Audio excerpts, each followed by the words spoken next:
Chapter 44. Rao. Rao watched Priya. She was standing out in the bare sunlight, arms crossed, her head lowered as if she were lost in thought. Sima was standing next to her, worrying at the end of her own braid with her fingers.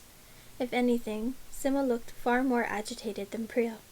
But Rao had seen enough of Priya's gifts to guess that Priya somehow, had her attention trained on Malini, wherever she was within the temple.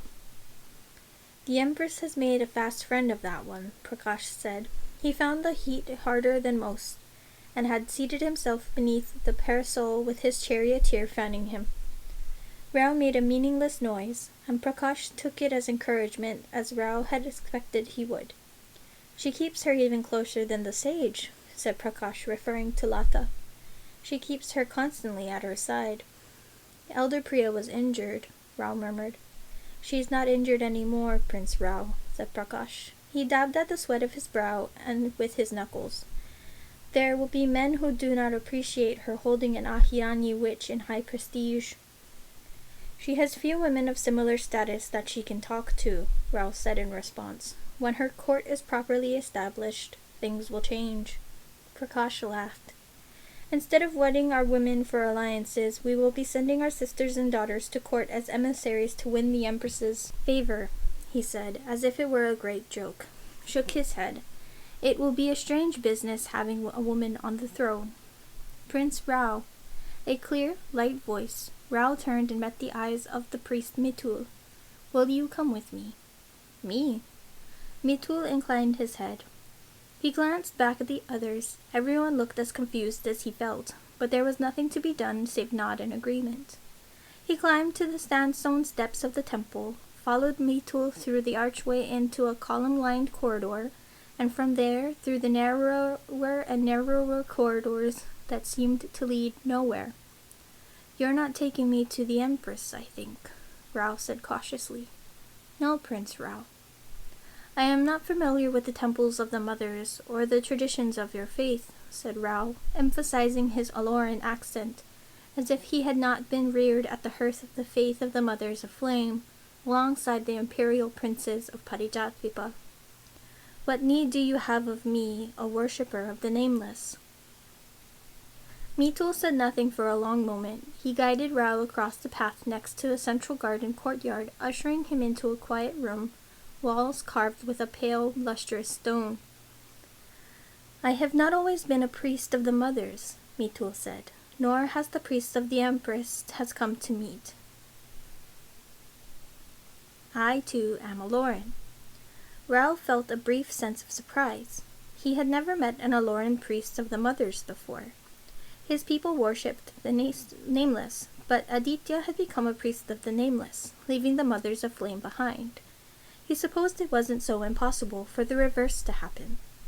Rao was not sure what reaction the priest wanted, so he simply nodded, keeping his voice attentive, curious. "How did an Aloran come to be a priest of the Mothers?" he asked. "The Nameless guides our fates," said Mitul, "and the Nameless guided me to the service of the Mothers.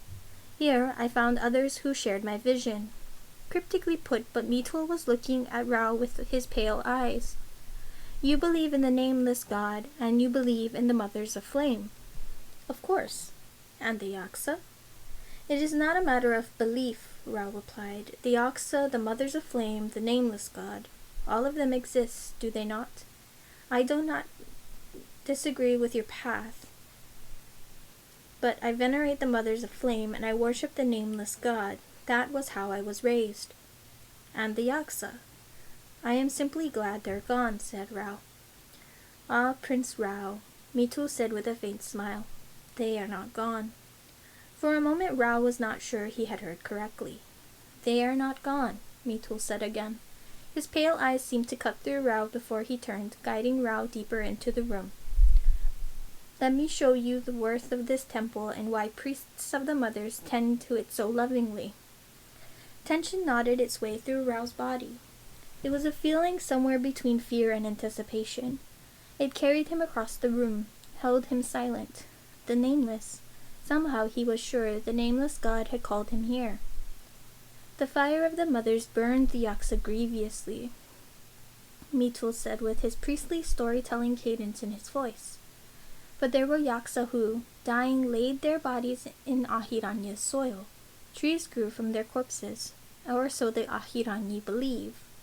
There are many who dismiss the Ahiranyi because they worshipped monsters. But their truth is no less than ours, only darker, only crueler. We kept one such Yaksa here, Mitul went on. One dying Yaksa carried into this temple.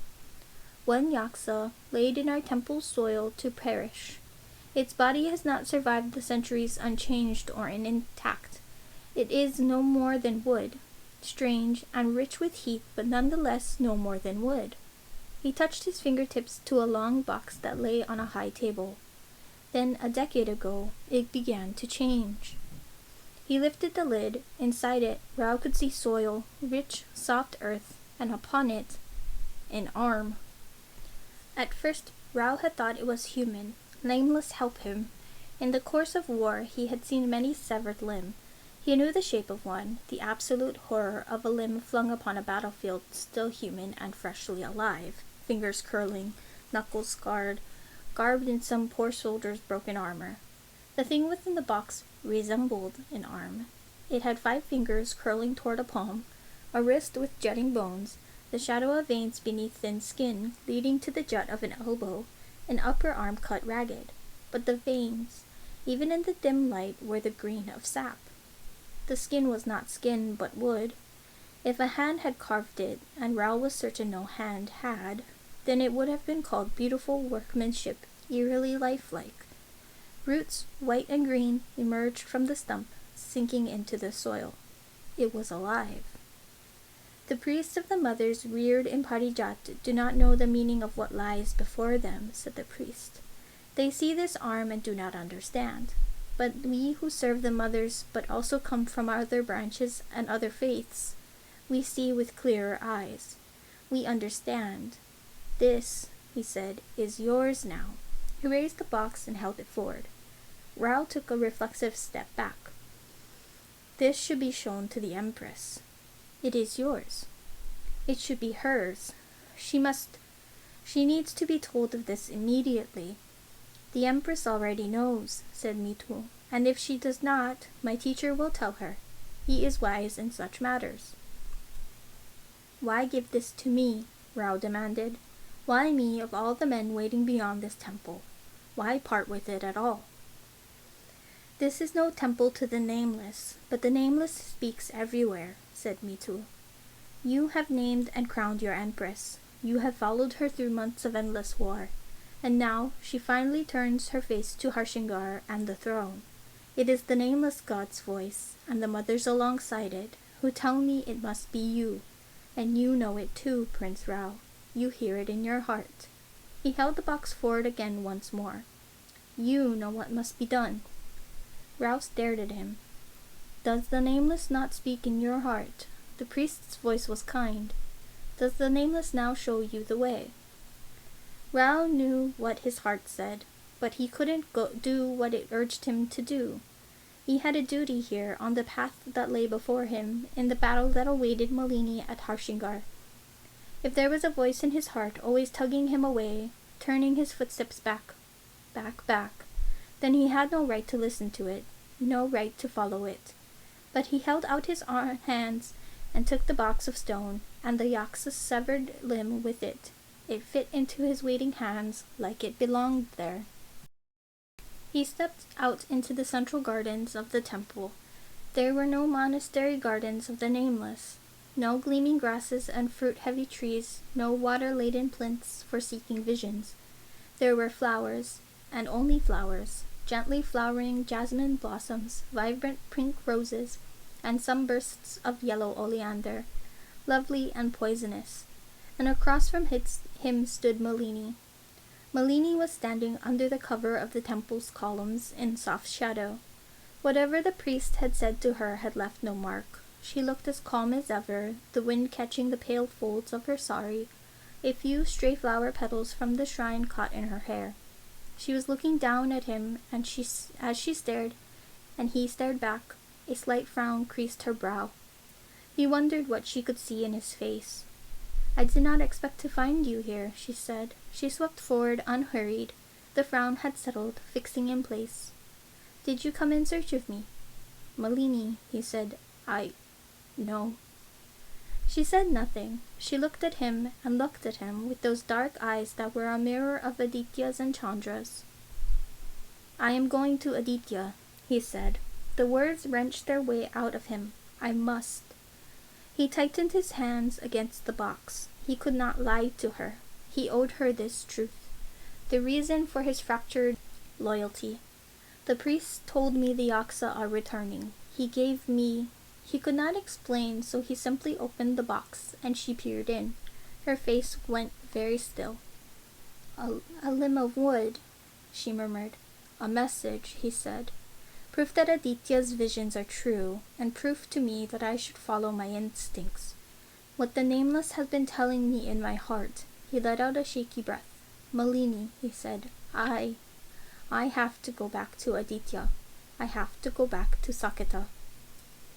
You are my Aloran general, Malini said. If you are not here, who will lead your men?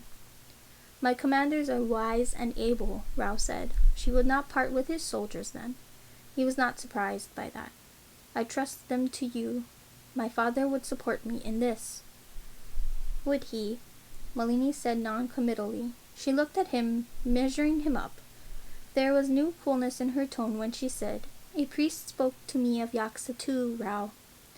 Tell me truly, you believe danger is coming for us, a danger greater than even Chandra presents.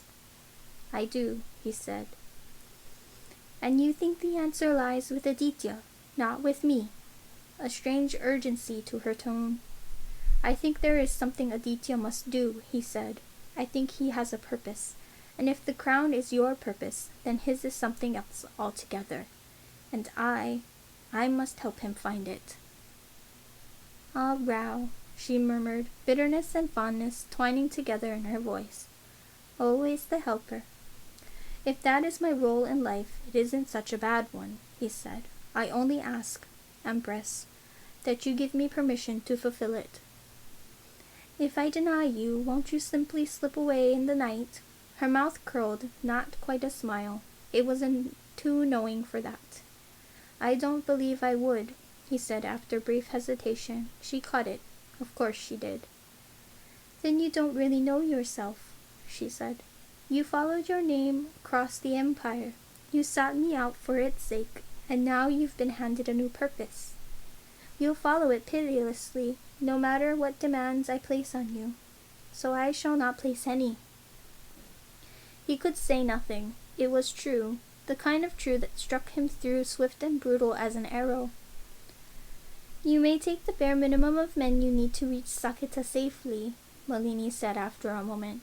Thank you, he said. Don't thank me, she said. You must do what you have been guided to by higher forces, and so, apparently, must I.